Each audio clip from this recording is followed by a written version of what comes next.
ധർമ്മപ്രമാണം. ಧರ್ಮಪ್ರಮಾಣ ஒருக்காக்கூட ஸ்வாகதம். வாத்தியார், சாஸ்தா பிரீதி, பானக பூஜை, இந்த மாதிரி இடங்களில் சுவாமி வருது, சுவாமி அழகரா. இது சரியா அவளுக்கு சுவாமி வர்றதுதானா இல்லை பద్ధதி கொண்டு போகிறதுக்குள்ளதா? சார், நீங்கள் கேட்டாலே சாஸ்தாபிரதிக்கு சுவாமி அழகிற ஒரு விஷயத்தில் எப்படியுமே தெரிஞ்சுக்கோ, ഭഗവാനോട് ഒരു അനുഗ്രഹം ഇല്ലാട്ടാ അവരുടെ ഒരു വൈബ്രേഷൻ ചില സമയങ്ങളിൽ എല്ലാവർക്കും ഉണ്ടാകും. ചിലപ്പോൾ നമ്മൾ സ്വാമിയെ തൊഴപ്പോറോ, അതായത് സ്വാമിയെ നമ്മൾ ദർശനം பண்ணപ്പോറോ സമയത്തിലേ നമുക്ക് ചിലപ്പോൾ ഒരു വൈബ്രേഷൻ அந்த ഒരു സെക്കൻഡിൽ വരും. ചില നമ്മൾ ഭജനയെല്ലാം പാടുறோம், அந்த സമയത്തിലെ ഭഗവാനോട് കീർത്തനങ്ങൾ പാടുന്ന സമയത്തിലെ ഒരു സെക്കൻഡൊക്കെ அந்த വൈബ്രേഷൻ വരും. ശാസ്താപ്രതിയെ പൊறுத்த വரைக்கும் தொடர்ச்சியா சாஸ்தாபிரதியில ஹாய் ஹூ എന്നാലും சொல்லி பகலம் வச்சு அந்த மாதிரியெல்லாம் காட்டுற ஷோ, அதெல்லாம் வெறும் ஷோன்னு மாத்திரம் தான் நான் சொல்லுவேன். எல்லாரும் அப்படி இல்லை. ஆனா மோஸ்ட்லி காட்டுறதெல்லாம் வெறும் ஷோ. என்ன കൊണ്ട് ഞാൻ അത് சொல்றேன்னா, எனக்கு ഒരുപാട് இடங்கள்ல அனுபவம் உள்ளவண்டாக சொல்றேன்.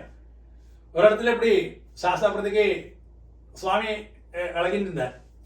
ஹாய் ஹூ பகலம் எல்லாம் கூட்டிட்டு കൽപ്പുറത്താ അത് നല്ല ചെല്ലിട്ട് കൽപ്പുറത്ത് അണയ്ക്കരുത് அப்படியெல்லாம் കാട്ടിയിരുന്നത്.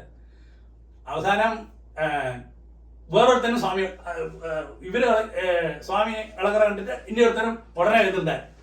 അപ്പൊ എല്ലാവർക്കും സംശയം വെച്ച് ഇത് ഏതാൾക്ക് ശരിയാണ് സ്വാമി എഴുതിയിട്ട് അറിയിച്ച് ഇന്നൊരുത്ത് മാത്രം ഇന്നൊരു മൂന്നാമതൊരു സ്വാമി അങ്ങ് പകർന്നത് 4-5 സ്വാമികൾ. എല്ലാവരും സംശയം വെച്ച് ഇതിൽ ആരൊക്കെ അയ്യപ്പൻ ശരിയാണ് അയ്യപ്പൻ. പിന്നെ പകർത്ത് ഇവാള് നിർത്തുന്നതല്ലേ, അത് 2-3 പേര് ഇവരൊക്കെ ഒരുത്തനല്ലേ എപ്പിടി ഇളകിണ്ടായിരുന്നത്. அப்போ ஞானங்க கிட்டக்க நிற்கிறேன். ஒருத்தன் வந்து கிட்டக்க வந்து சொன்னேன், டே அங்க அவளை போயாச்சுட்டு அங்க சாப்பிட தொடங்கியாச்சு, இலை போட்டாச்சு.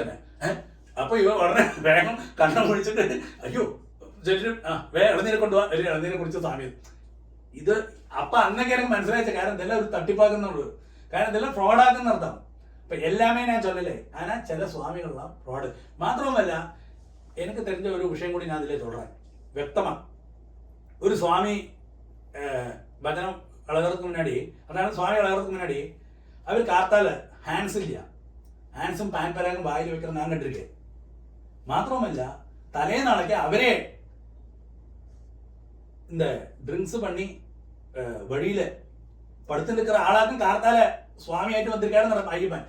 அப்படி ஒன்றும் ആർക്കും ഉണ്ടാകരുത്.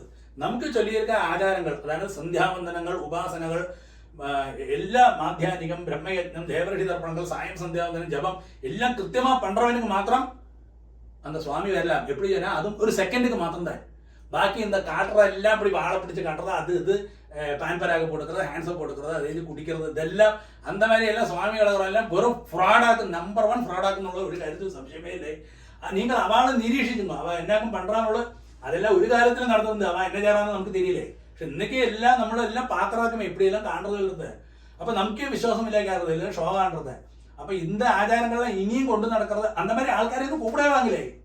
അപ്പടിയൊന്നും ഒരു വേഷം ജനങ്ങളെ എന്നൊരു വിഡ്ഢികളാക്കേണ്ട ആവശ്യമില്ലേ. ഇപ്പെല്ലാം ജനങ്ങൾക്കെല്ലാം ഭക്താൾക്കെല്ലാം ரொம்ப വിവരമാക്കും. അപ്പൊ ഇവ അപ്പടിയെല്ലാം കാട്ടുന്നുണ്ടെങ്കിൽ അവ പോകാൻ മാട്ടാ ശാസ്ത്രപ്രതിക്ക്. അപ്പൊ നമ്മൾ കൊഞ്ചം കൂടി ആലോചിക്കണം. ഇതുവരെ ശാസ്ത്ര എന്താ ഇളകപ്പെട്ടവൻ എന്താ ഒരു സെക്കൻഡ് മാത്രം தான் അവനക്ക് വരും, അതിലൊരു സംശയവുമില്ലേ. ബാക്കി എല്ലാം കാട്ടുന്നതല്ല ആയ് ഹൂ ഇന്നെല്ലാം കാട്ടുന്നത്, ഇളനീര് തട്ടത്, ഇളനീര് കുടിക്കരുത്, ഇല്ലേ വിഭൂതി തട്ടത്, കൽപ്പൂർത്ത് അണയ്ക്കരുത്, ഇതെല്ലാം തെറ്റായ കാര്യമാക്കതൊന്നും. അപ്പോഴത്തെ ഷോവേ കാണിക്കുമ്പോൾ അങ്ങനെ എല്ലാം ഫ്രോഡാക്കും. അപ്പോൾ ശാസ്താപ്രതി சொல்றது എന്താ, ഞാൻ നേരത്തെ തന്നെ മാതിരി ചിട്ടയ ആചാരമാ പண்றதுக்கு നമ്മൾ பார்க்கணும். അല്ലാതോട് ഇന്ന കാലത്തുള്ള ആചാരം